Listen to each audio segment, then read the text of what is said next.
rahimakumullah, pada kesempatan ta'lim kita pagi hari ini kita akan membahas tentang salah satu dari salat sunnah yang disyariatkan di dalam agama Islam, khususnya di dalam madhab imamuna al-imam Syafi'i, yaitu salat sunat hajat.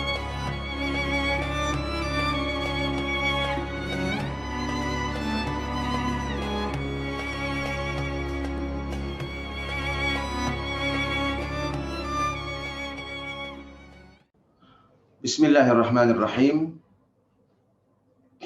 Assalamualaikum warahmatullahi wabarakatuh. Alhamdulillahilladzi bi ni'matihi tatimmus shalihat. Wassalatu wassalamu ala sayyidis sadat sayyidina wa maulana Muhammadin wa ala alihi wa sahbihi ajma'in, amma ba'd. Qala Allah subhanahu wa ta'ala fil Qur'anil Karim, a'udzu billahi minasy syaithanir rajim. Bismillahirrahmanirrahim. Qul hal yastawi alladhina ya'lamun walladhina la ya'lamun innama yatadhakkaru ulul albab. Shadaqallahu maulanal azim. Hadirin dan hadirat para musyrif dan santri pesantren tahfiz Madinah Quran yang insyaallah kita semua selalu dalam rahmat dan maghfirah Allah Subhanahu wa taala. Alhamdulillah, kita bersyukur kepada Allah atas berbagai nikmat yang Allah limpah curahkan kepada kita. Wabil khusus nikmat iman dan Islam. Mudah-mudahan dengan iman dan Islam Allah Subhanahu wa taala bahagiakan dan selamatkan kehidupan kita, keluarga kita, anak-anak keturunan kita di dunia dan di akhirat. Mudah-mudahan dengan iman dan Islam kelak Allah Subhanahu wa taala anugerahkan pada kita husnul khatimah, dan mudah-mudahan dengan iman dan Islam kelak Allah Subhanahu wa taala pertemukan kita dengan kekasih hati kita Nabi besar Muhammad sallallahu alaihi wasallam, meraih syafaat beliau, berkumpul bersama orang-orang yang saleh di dalam surganya Allah Subhanahu wa taala. Amin. Amin amin ya Allah ya rabbal alamin.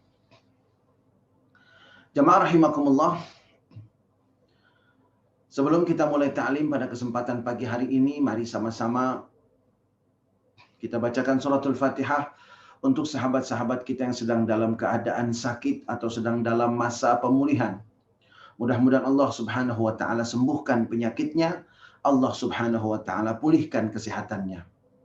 Wabil khusus Al-Fatihah ini kita bacakan untuk Bapak Haji Fatoni dan keluarga yang saat ini dalam keadaan sakit. Mudah-mudahan Allah Subhanahu wa taala menyembuhkan penyakitnya. Dan juga untuk Bapak Nur Sabtono yang saat ini sedang dalam masa pemulihan, mudah-mudahan Allah pulihkan kesehatannya.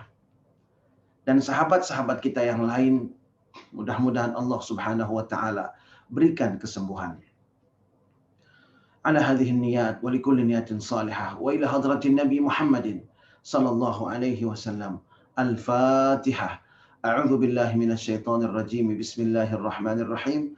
Alhamdulillahi rabbil alamin arrahmanir rahim maliki yaumiddin iyyaka na'budu wa iyyaka nasta'in ihdinas siratal mustaqim siratal ladzina an'amta 'alaihim ghairil maghdubi 'alaihim waladdallin. Amin amin amin amin ya Allah ya rabbal alamin. Jemaah rahimakumullah, pada kesempatan ta'lim kita pagi hari ini kita akan membahas tentang salah satu dari salat sunnah yang disyariatkan di dalam agama Islam, khususnya di dalam madhab imamuna al-imam Syafi'i, yaitu salat sunat hajat. Jamaah rahimakumullah, tidak ada di antara kita yang beriman kepada Allah dan Rasulnya yang tidak memiliki hajat, yang tidak memiliki maksud, rencana dan cita-cita. Dan bagi orang beriman, di samping ikhtiar yang maksimal, juga doanya yang maksimal kepada Allah Subhanahu wa taala. Dan di antara salah satu bentuk doa itu adalah salat. Karena memang secara bahasa, salat itu sendiri, as-salatu artinya adalah ad-du'a. Salat itu secara harfiah artinya adalah doa. Jamaah rahimakumullah, saya sering menyampaikan, bersandarlah hanya kepada Allah Subhanahu wa taala dan jangan bersandar kepada makhluk. Nah, salah satu bentuk kokohnya akidah kita dan kuatnya iman kita, dalam setiap rencana yang ingin kita kerjakan, dalam setiap keinginan yang ingin kita raih dan kita wujudkan, maka jamaah rahimakumullah, tempat bersandar kita Allah Subhanahu wa taala. Dan salah satu bentuknya adalah salat sunat hajat. Barangkali ada yang sedang mengerjakan proyek dan ingin proyeknya itu berhasil, ada kendala, kemudian mudah-mudahan kendala dan hambatannya hilang dan dapat diatasi dengan baik. Maka ikhtiar yang maksimal, berdoa yang maksimal, dan lakukanlah salat sunat hajat. Barangkali ada orang tua yang ingin anaknya berubah, yang ingin anaknya lebih menyejukkan mata dan hatinya, maka jamaah rahimakumullah, ikhtiarlah yang maksimal, lalu kemudian berdoalah yang maksimal dan lakukan salat sunat hajat. Barangkali ada yang ingin memulai sebuah usaha, maka jamaah rahimakumullah, ikhtiarlah yang maksimal, berdoa yang maksimal, dan lakukanlah salat sunat hajat. Artinya segala sesuatu hajat kita, semua keinginan, rencana, dan cita-cita kita yang ingin kita wujudkan, jamaah rahimakumullah, sertakan Allah di dalamnya, sehingga apapun yang kita rencanakan dan kita inginkan ketika terwujud, maka jamaah rahimakumullah, itu semua akan menjadi tambahan sarana ibadah kita kepada Allah. Maka itu semua akan menjadi salah satu penyebab kita semakin menikmati kedekatan kita dengan Allah Subhanahu wa taala. Jamaah rahimakumullah, bayangkan ketika orang bertambah kaya, bertambah sukses, bertambah banyak hartanya, tetapi dia semakin jauh dari Allah Subhanahu wa taala. Ini bukan nikmat, ini nikmat. Nikmat seperti yang kita tahu, yaitu anugerah dari Allah. Sedangkan nikmat itu adalah murka dari Allah Subhanahu wa taala. Na'udzubillah, tsumma na'udzubillah min dzalik. Karena itu mari sama-sama kita ikuti tuntunan salat sunat hajat dalam madhab imamuna al-imam Syafi'i. Yang pertama kita akan bicara mengenai dalil dari salat sunat hajat. Jamaah rahimakumullah, salat sunat hajat ini merupakan kesepakatan 4 madhab ahlus sunnah wal jamaah, yaitu Imam Abu Hanifah, Imam Malik, Imam Syafi'i, dan imamuna al-Imam Ahmad ibn Hanbal radhiyallahu ta'ala anhum wa ardahum.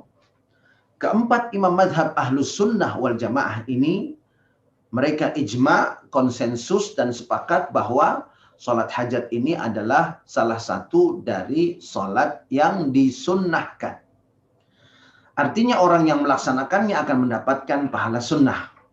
Jadi ketika dia memiliki keinginan, memiliki rencana, kemudian dia melaksanakan salat hajat, maka dia bukan hanya sedang berupaya agar rencananya terwujud, tetapi di sisi lain dia juga mendapatkan pahala sunnah. Jamaah rahimakumullah, mana dalil salat hajat? Yang pertama adalah hadis yang diriwayatkan oleh Imam Tirmidzi dan Imam Ibnu Majah dari seorang sahabat, yaitu Utsman bin Hunayf. Di mana dalam hadis ini ada seorang buta yang ingin meminta doa kepada Rasulullah sallallahu alaihi wasallam karena hajatnya itu agar dia dikembalikan penglihatannya atau disehatkan. Maka kemudian Rasulullah SAW memerintahkan dia untuk melakukan 3 hal. Perhatikan betul-betul, 3 hal. Jadi ini merupakan dalil tuntunan salat hajat. Ada 3 rangkaian yang harus dilakukan di dalam melaksanakan salat hajat. Yang pertama, Nabi dalam hadis tersebut mengatakan, berwuduklah engkau, wuduk. Yang kedua, dalam hadis itu, perbaguslah wudukmu. Maksudnya sempurnakan wudukmu. Sempurnakan wudukmu. Kemudian jamaah rahimakumullah, yang ketiga, salatlah 2 rakaat. Nah, ini yang disebut dengan salat sunat hajat oleh para ulama. Ya. Jadi memang di dalam hadis tidak disebutkan ini adalah salat sunat hajat. Tetapi di awal hadis itu Rasulullah SAW mengatakan barang siapa yang memiliki hajat. Nah seperti itu. Sehingga para ulama mengatakan salat sunat 2 rakaat yang Rasulullah perintahkan ini adalah salat sunat hajat. Ini kira-kira latar belakang penamaan sekaligus dalil yang melandasi disunnahkannya salat sunnah hajat dalam 4 madhab fikih ahlus sunnah wal jamaah. Dan jamaah rahimakumullah, hadis ini statusnya sahih. Sekali lagi, hadis ini sanadnya sahih. Kemudian yang kedua, ada sebuah hadis yang juga diriwayatkan oleh Imam Tirmidzi dan juga oleh Imam Ibnu Majah radhiyallahu taala anhuma wardahuma dari Abdullah bin Abi Aufa. Dari Abdullah bin Abi Aufa, Rasulullah SAW juga mengatakan barang siapa yang memiliki hajat, maka hendaknya dia lakukan 3 hal. Yang pertama, berwudu. Yang kedua, perbaguslah wudunya. Yang ketiga, sholat sunnahlah 2 rakaat. Sholat sunnat 2 rakaat. Nah, ini ada 3 yang diperintahkan oleh Rasulullah SAW. Sama dengan dalil sebelumnya.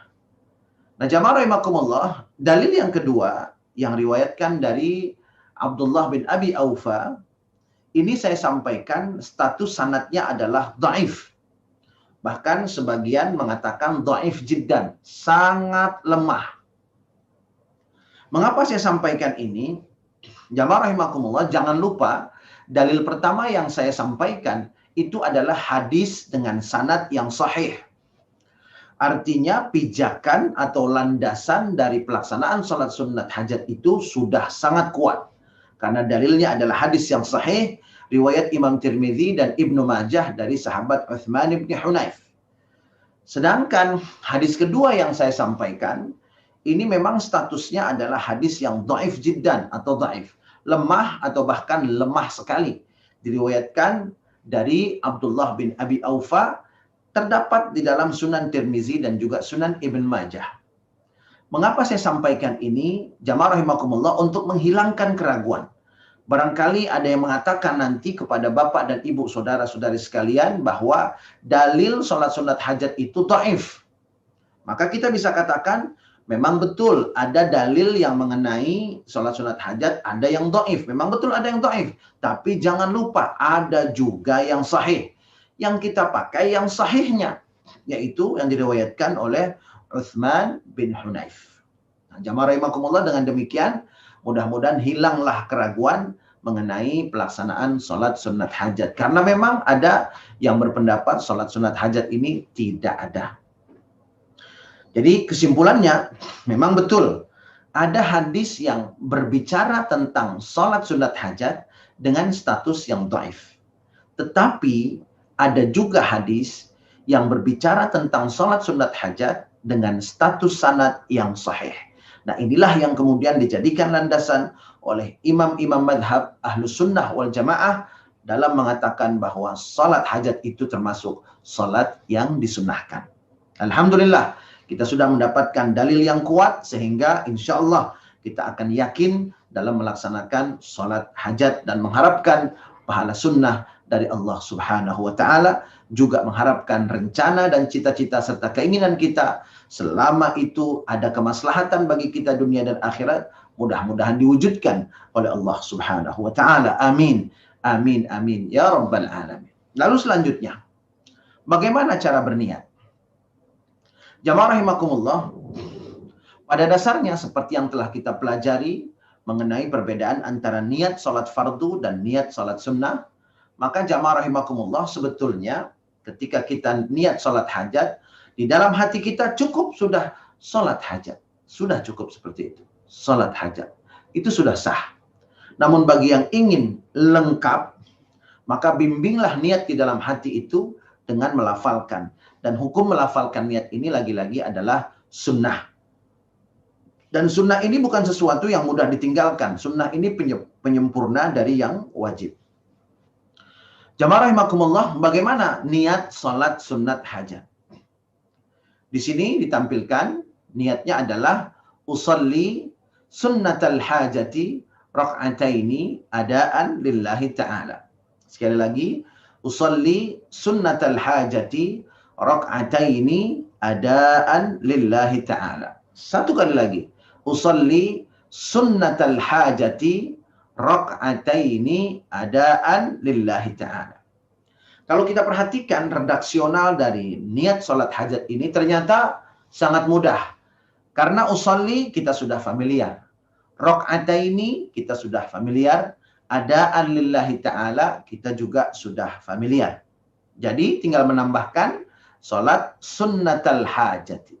Sunnatal hajati. Hanya itu yang kita tambahkan dalam niat sholat hajat. Sehingga menjadi usolli sunnatal hajati. Raka'ataini adaan lillahi ta'ala.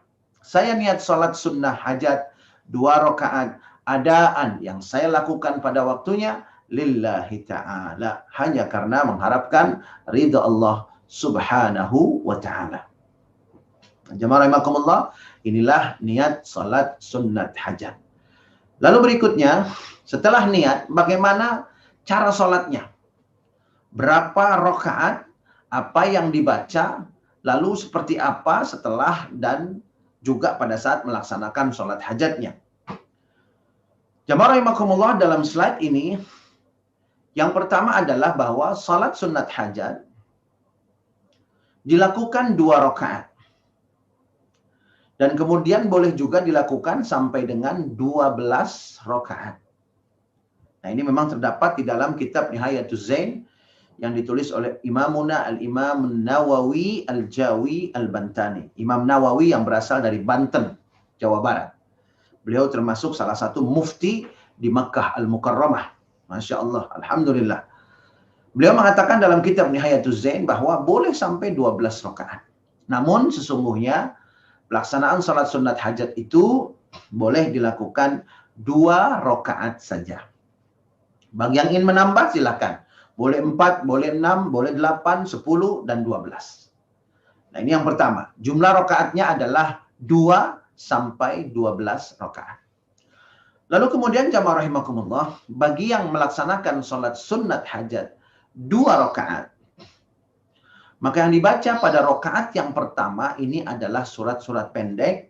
Begitu juga dengan yang dibaca pada rakaat yang kedua adalah surat-surat pendek. Yang direkomendasikan oleh para ulama, di antaranya yang saya cantumkan di sini adalah pada rakaat yang pertama kita membaca ayat kursi. Kemudian pada rakaat yang kedua kita membaca suratul Ikhlas. Allahu la ilaha illa huwal hayyul qayyum. La ta'khudhuhu sinatu wa la naum. Dan seterusnya. Ayat kursi dibaca pada saat sholat sunat hajat pada rakaat yang pertama.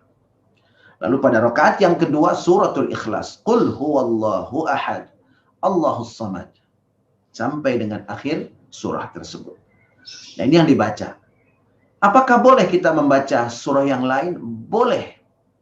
Ada juga sebagian merekomendasikan seperti sunnah-sunnah yang lain merekomendasikan membaca pada rakaat yang pertama surah Al-Kafirun. Qul ya ayyuhal kafirun la a'budu ma ta'budun ila akhir surah. Kemudian rakaat keduanya tetap membaca suratul Ikhlas. Jadi boleh ayat kursi, boleh juga surah Al-Kafirun. Dan surah Al-Kafirun ini jamaah rahimakumullah memang direkomendasikan dalam berbagai macam salat sunnah. Jadi bagi yang bingung memilih surat, maka ketika dia melaksanakan salat sunnah, bacalah pada rakaat yang pertama itu Al-Kafirun dan rakaat yang kedua dengan surah Al-Ikhlas. Nah, ini mengenai apa yang dibaca pada rakaat salat sunnat hajat. Lalu kemudian setelah selesai salat, jamaah rahimakumullah, maka kita membaca doa. Dan jangan lupa doa ini diawali dengan hamdalah dan juga dengan salawat kepada Nabi besar Muhammad sallallahu alaihi wasallam. Jadi jangan lupa untuk membaca doa yang diawali dengan hamdalah dan salawat kepada Nabi besar Muhammad sallallahu alaihi wasallam. Alhamdulillahi rabbil alamin. Allahumma salli ala Sayyidina Muhammad wa ala ali Sayyidina Muhammad. Jamaah rahimakumullah, sesungguhnya ini bukan hanya pada saat berdoa ketika selesai sholat hajat saja. Tapi ketika kita berdoa atau ketika kita mulai pembicaraan, maka disunnahkan mengawalinya dengan hamdalah dan salawat kepada Nabi. Bahkan Sayyidina Umar bin Khattab radhiyallahu taala anhu ardah mengatakan, barang siapa yang berdoa kemudian tidak bersalawat kepada Nabi, fadu'auhu mu'allaqun bainas sama'i wal ard. Maka doanya itu akan Allah gantung antara langit dan bumi. Artinya tidak tembus ke langit kalau doanya itu tidak pakai salawat kepada Nabi besar Muhammad sallallahu alaihi wasallam. Karena itu jamaah rahimakumullah, kapanpun kita berdoa dan dalam bahasa apapun kita berdoa, maka jangan lupa untuk mengawalinya dengan hamdalah dan dengan salawat. Karena ini termasuk adab-adab berdoa. Dan mudah-mudahan dengan memperhatikan adab-adabnya, maka doa-doa kita diterima oleh Allah Subhanahu wa Ta'ala. Kemudian jamaah rahimakumullah, setelah itu membaca doa salat hajat, lalu menyebutkan hajatnya. Jadi setelah membaca hamdalah, membaca salawat, lalu bacalah doa salat sunat hajat. Kemudian dilanjutkan dengan menyebutkan apa hajatnya dalam bahasa kita. Nah, bagaimana doa salat sunat hajat? Mari sama-sama kita lihat berdasarkan hadis Rasulullah sallallahu alaihi wasallam. Memang sebetulnya ada beberapa versi mengenai doa salat hajat. Tetapi yang saya tampilkan di sini adalah versi yang bapak-bapak, ibu-ibu, saudara-saudari saksikan pada slide berikut ini. Jamaah rahimakumullah, setelah mengucapkan alhamdulillahirabbil alamin, Allahumma salli ala Sayyidina Muhammad wa ala ali Sayyidina Muhammad. Maka kemudian bacalah doa salat hajat. Apa bacaan doa salat hajat? La ilaha illallahul halimul karim. Subhanallahi rabbil arshil azim. Alhamdulillahi rabbil alamin. As'aluka mujibati rahmatik. Wa azaima maghfiratik. Wal ghanimata min kulli birrin. Wassalamata min kulli ithmin. لا تدع لي ذنبا إلا غفرته ولا هما إلا فرجته ولا حاجة هي لك رضا إلا قضيتها يا أرحم الراحمين. Yang artinya adalah tidak ada yang patut disembah, tidak ada Tuhan selain Allah Subhanahu wa Ta'ala yang Maha Halim, yang Maha Sabar, yang Maha Memaafkan, yang Maha Lembut, Al-Karim, yang Maha Mulia. Maha suci Allah, pencipta arsy yang maha agung. Segala puji bagi Allah, Tuhan semesta alam. Aku memohon kepadamu ya Allah rahmatmu. Kemudian memohon kepadamu ya Allah ampunanmu. Dan memohon kepadamu ya Allah segala kebaikan. Dan memohon kepadamu keselamatan dari segala dosa. Ya Allah, janganlah engkau biarkan aku memiliki dosa, kecuali kau ampuni dosa-dosaku. Dan janganlah biarkan aku merasa sedih dan gundah, kecuali engkau berikan jalan keluar dan lapangkan dadaku. Wala hajatan hiya laka ridha. Dan juga janganlah kau biarkan aku yang memiliki hajat. Dan engkau meridhai hajat itu ya Allah, kecuali engkau wujudkan hajatku itu ya Allah. Ya Arhamar Rahimin. Wahai Tuhan yang maha pengasih dan maha penyayang. Nah, ini jamaah rahimakumullah adalah doa yang kita baca dalam salat sunat hajat. Lalu jamaah rahimakumullah, pertanyaan berikutnya, kapan dilakukan salat sunat hajat? Nah, mari sama-sama kita lihat bagaimana kapan dilakukan salat hajat ini. Waktu salat hajat sebetulnya adalah boleh dilakukan kapan saja dengan syarat di luar waktu-waktu yang dilarang kita untuk melaksanakan salat. Dan ini sudah kita pelajari ketika kita membahas mengenai bab tuntunan salat dalam madhab imamuna al-imam Syafi'i. Jadi boleh melaksanakan salat hajat kecuali pada 5 waktu yang dilarang. Yang pertama adalah ba'da subuh sampai dengan terbit matahari. Ini sangat mudah. Jadi tidak boleh salat hajat setelah salat subuh sampai dengan terbit matahari.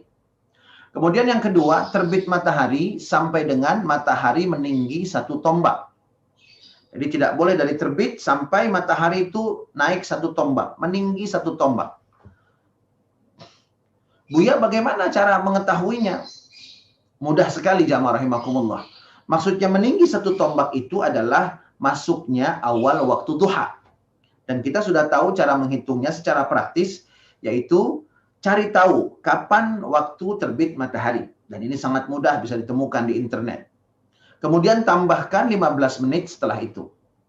Nah, umpamanya waktu terbit di Ciracas jam 6 pagi. Maka matahari naik setinggi tombak itu adalah 15 menit setelah jam 6 pagi. 6.15. Nah, ini adalah awal waktu sholat duha. Awal waktu sholat duha. Nah, disitulah sudah boleh melaksanakan sholat sunat hajat. Jadi boleh kita melaksanakan sholat sunat hajat pada jam 6.15, kita laksanakan sholat sunat hajat. Setelah itu kita sambung dengan sholat duha. Atau boleh kita sambung dengan sholat-sholat sunnah yang lainnya.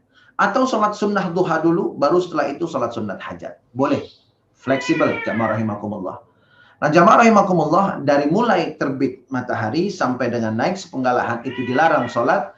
Kemudian pada awal waktu duha, sampai dengan nomor 3, matahari istiwa, sampai dengan tergelincir, juga tidak boleh melaksanakan sholat sunnah. Kapan matahari istiwa? Yaitu ketika matahari persis berada di atas kita. Persis berada di atas kita. Al-istiwa. Nah, ini kurang lebihnya, jamaah rahimakumullah, adalah kurang lebih sekitar 10-15 menit menjelang waktu sholat zuhur. Dan antara istiwa dengan tergelincir ini sangat cepat. Sehingga jamaah rahimakumullah, cara mudahnya adalah jam berapa waktu sholat zuhur, lalu kemudian kurangi kurang lebih 15 menit. Nah, inilah batas terakhir kita diperbolehkan melaksanakan sholat sunnah kecuali pada hari Jumu'ah. Kalau hari Jumu'ah, boleh kita melaksanakan sholat sunnah pada saat matahari persis berada di atas kepala kita. Sampai masuk waktu zuhur. Kecuali hari Jumu'ah. Kemudian jamaah rahimakumullah yang keempat, setelah asar sampai tenggelamnya matahari. Asar sampai tenggelam matahari, ba'da asar. Lalu jamaah rahimakumullah, matahari kekuning-kuningan sampai dengan tenggelam. Ya, kekuning-kuningan itu kurang lebih sekitar jam 5 sore. Jam 5 sore sampai tenggelamnya matahari. Ya, sampai matahari terbenam, yaitu waktu sholat maghrib. Nah, 5 waktu inilah yang kita tidak boleh melaksanakan sholat sunat hajat. Karena itu jamaah rahimakumullah, kita perhatikan betul, berarti boleh kita lakukan jam 9 pagi, jam 10 pagi, jam 11, kemudian boleh kita lakukan ba'da zuhur, sampai kemudian waktunya itu sampai dengan menjelang sholat fardu asar, lalu kemudian boleh kita lakukan setelah maghrib, setelah isya, terus kemudian panjang waktunya berlanjut sampai dengan menjelang sholat subuh. Nah, inilah jamaah rahimakumullah tuntunan tata cara melaksanakan sholat sunat hajat. Nah, mudah-mudahan kita bisa mengamalkannya dan bisa menambah amal ibadah kita, dan kita jadikan sholat hajat ini sebagai salah satu peluang emas kita untuk menambah pahala-pahala sunnah. Mudah-mudahan Allah Subhanahu wa Ta'ala memberikan kepada kita hidayah dan taufik dalam kondisi apapun. Dalam keadaan seperti apapun, jamaah rahimakumullah, kuatkan iman kita, kokohkan akidah kita, dan yakini bahwa hidup kita ini adalah untuk ibadah. Ikhtiar maksimal, doa maksimal, dan laksanakan sholat sunat hajat ketika kita memiliki hajat, keinginan, rencana, dan cita-cita yang ingin kita wujudkan. Mudah-mudahan dengan rangkaian ibadah yang mengiringi rencana dan keinginan-keinginan kita, mudah-mudahan selera kita menjadi selera yang terbimbing, hidup kita menjadi hidup yang terarah, dan mudah-mudahan Allah Subhanahu wa Ta'ala memberkahi hidup kita di dunia dan di akhirat. Bismillahirrahmanirrahim. Alhamdulillahirabbil alamin. Allahumma salli ala sayyidina Muhammad wa ala ali sayyidina Muhammad. Allahumma la tada' lana fi maqamina hadha dhanban illa ghafartah, wa la 'aiban illa satartah, wa la maridan illa syafaitah, wa la daynan illa qadaitah. ولا حاجة من حوائج الدنيا والآخرة إلا قضيتها ويسرتها يا الله يا رب العالمين. ربنا هب لنا من أزواجنا وذرياتنا قرة أعين وجعلنا للمتقين إماما. ربنا اغفر لنا ولوالدينا وارحمهما كما ربيانا صغارا.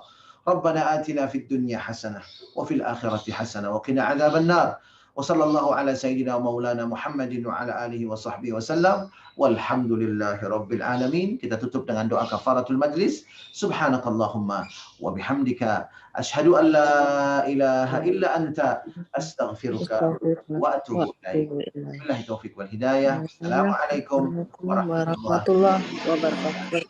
Waalaikumsalam warahmatullahi wabarakatuh. Sama-sama Bapak Ibu.